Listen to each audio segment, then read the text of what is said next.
Ladies and gentlemen, welcome back to the Hey Rose YouTube channel. I'm Sam. I'm Henry. And we're talking about the Deshaun Watson trade. That's it, plain and simple. Let's hit the intro.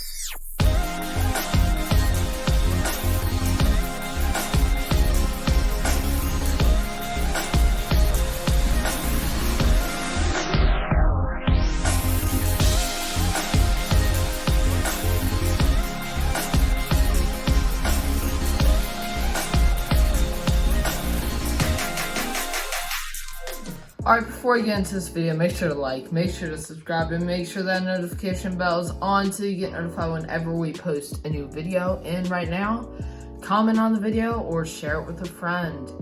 We just got a ton of new subscribers from the trick shot we made a couple days ago, and I want to say welcome to all of y'all. And Sam, read off the trade details.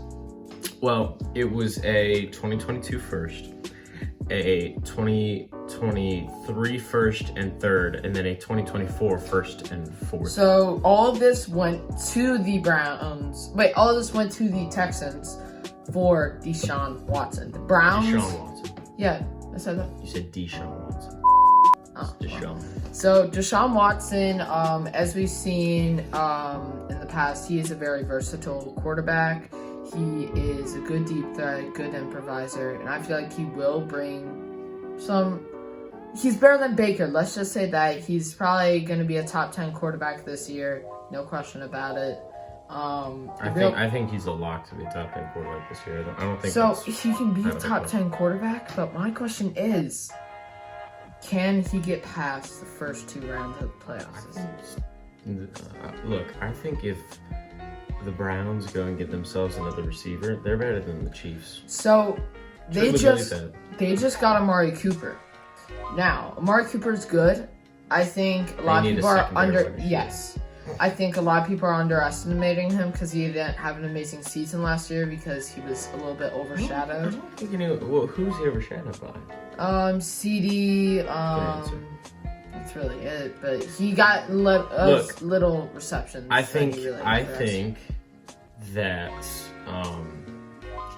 Amari Cooper is maybe one of the best route runners in the NFL, and he's a great player. I'd say Michael Thomas is. I don't think anyone is, disrespecting how good he is. He's definitely he hasn't gotten his chance to shine statistically.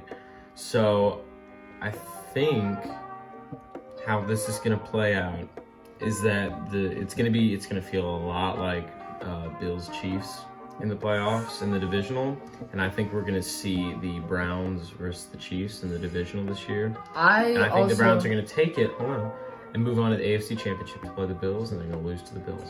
I really don't think they can get past. I think they get past the wild card, and then they lose in the divisional. So you don't think they could beat a team like the Chiefs or the Chargers?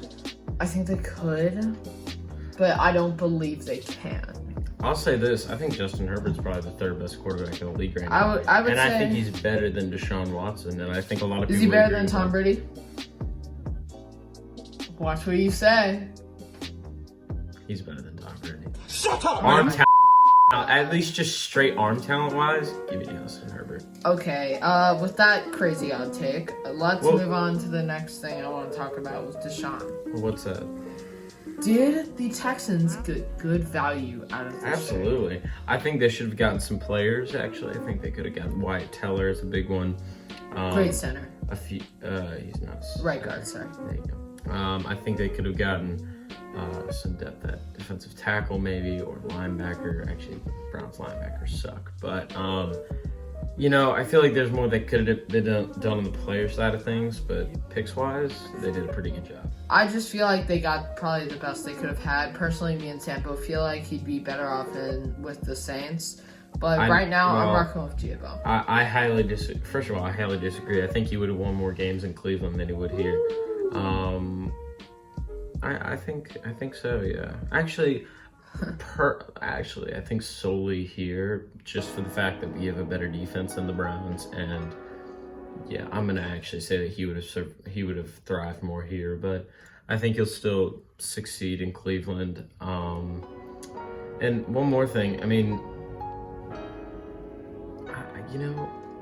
it's a weird scenario where, like, I'm seeing the Texans now as a team that can really build over the next few years and be really good, because now they have 2 first-round picks in every draft for the next 3 years. Can you imagine what kind of value you can pull from that? I mean, Texans have a bright future. So if you're a Texans fan, as long as your organization isn't that dumb, things are looking up. Alright, and with that, thank you so much for sticking to the end of the video. If you're still here, make sure to subscribe, and if you have any free agency deals in NBA, MLB, or NFL that you want us to talk about, leave them in the comments. We'll see ya next time.